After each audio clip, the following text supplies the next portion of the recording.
STET 2019 के result को लेकर पूरे राज्य में बवाल मचा है। वैसे सही पूछिए तो मुझे इसमें कुछ नया नहीं लग रहा है, क्योंकि अगर बिहार की किसी परीक्षा का परिणाम घोषित किया जाए और उसमें कुछ गड़बड़ी ना हो तो फिर बिहार सरकार की अपनी पहचान बुरा मान जाएगी। अब इसको लेकर कई सारी बातें हैं जो समझने की जरूरत है। मान लीजिए कि अगर सरकार परिणाम को ठीक तरीके से निकाल देती तो फिर आप कल नियुक्ति के लिए सरकार के सर पर चढ़ जाते, मजबूरन सरकार को नियुक्ति करनी पड़ती। लेकिन अब सरकार ने उसके परिणाम में ही गड़बड़ी कर दी, जिससे फिलहाल तो नियुक्ति का सवाल ही छोड़ दीजिए। अब आप तो ठीक तरीके से परिणाम जारी करने के लिए लड़ेंगे। अब इसके बाद अभ्यर्थी हाई कोर्ट के दरवाजे पर जाएंगे और फिर सरकार आराम से कई साल कोर्ट का नाम लेकर बिता देगी। बिहार में हमेशा से ऐसा ही होता आया है।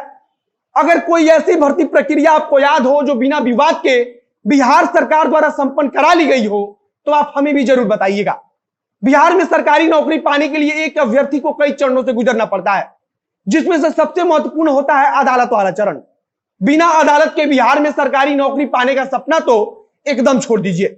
अब नमस्कार, मेरा नाम है मोहित कुमार सिंह और आप देख रहे हैं जनता जंक्शन का विशेष कार्यक्रम।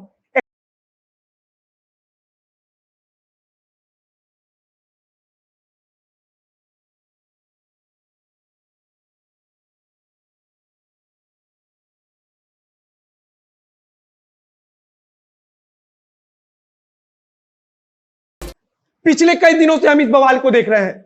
सही पूछिए तो हमें भी समझ नहीं आता कि आखिर गड़बड़ी कहां हो गई और कैसे हो जाती है। कोई अभ्यर्थी शिक्षा विभाग के अपर सचिव संजय कुमार से सवाल करता है कि आपने ही कहा था कि जो क्वालिफाई कर गए हैं उनका जॉब पक्का है, तो फिर अब हम मेरिट लिस्ट से बाहर कैसे हो गए।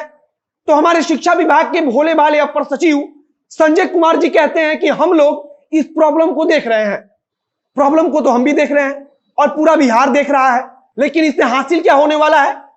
प्रॉब्लम को तो हमारी सरकार बरसों से देखती रही है, लेकिन उस प्रॉब्लम का सॉल्यूशन कितना कर पाती है। बिहार सरकार के कोई मंत्री इस बात का जवाब दे सकते हैं कि आखिर क्यों हर भर्ती प्रक्रिया बिना अदालत में गए संपन्न नहीं हो पाती। अगर सब कुछ अदालत के भरोसे ही होना है तो सरकार बीच में आकर झूठ मूठ का ढोंग क्यों करती है।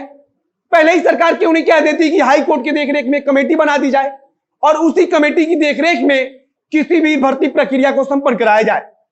ऐसी व्यवस्था का कोई बिहारी क्या करेगा जहां सरकारी नौकरी के लिए आवेदन पत्र देने के बाद परीक्षा कराने के लिए भी उसे सड़क पर उतरकर प्रदर्शन करना पड़े और पुलिस की लाठी खानी पड़े।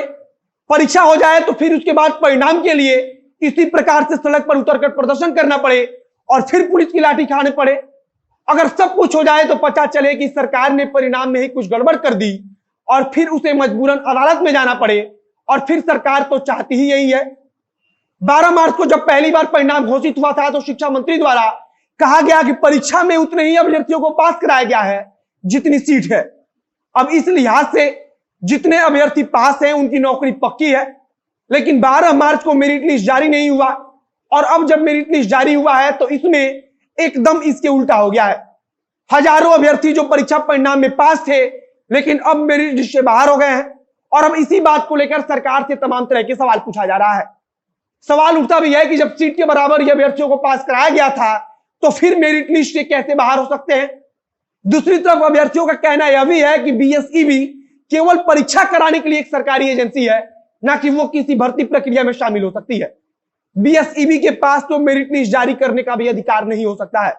लेकिन यह सुशासन वाली सरकार का उदाहरण है जहां कुछ भी संभव है। अभ्यर्थी खुद इस बात को बोल रहे हैं कि सरकार चाहती है कि कुछ अभ्यर्थी कोर्ट चले जाए जिसके कारण मामला अटक जाए। टीईटी, एसटीईटी, उत्तीर्ण नियोजित शिक्षक संघ, गोप गुट भी सरकार द्वारा जारी किए गए मेरिट लिस्ट पर ऐतराज जता रहा है।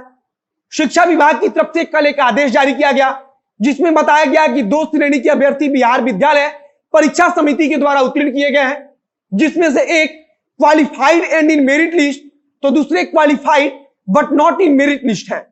बहुत सारी बातें कही गई हैं और आदेश दिया गया है कि एक समिति का गठन हो रहा है जो उन अभ्यर्थियों के बारे में अनुशंसा करेगा जो qualified but not in merit list में है।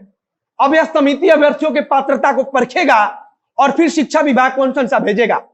हमें नहीं पता कि इसमें कितना वक्त लगेगा, लेकिन बिहार सरकार की नौकरी को पंचवर्षीय योजना का नाम देना भी गलत नहीं होगा।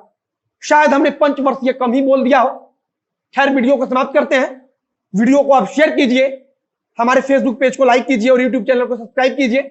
मिलते हैं फिर बहुत जल्द अगले वीडियो में किसी नई जानकारी के साथ, किसी नई खबर के साथ। कैमरे के पीछे खड़े हैं पीयूष चौरसिया और मैं मोहित कुमार सिंह। धन्यवाद।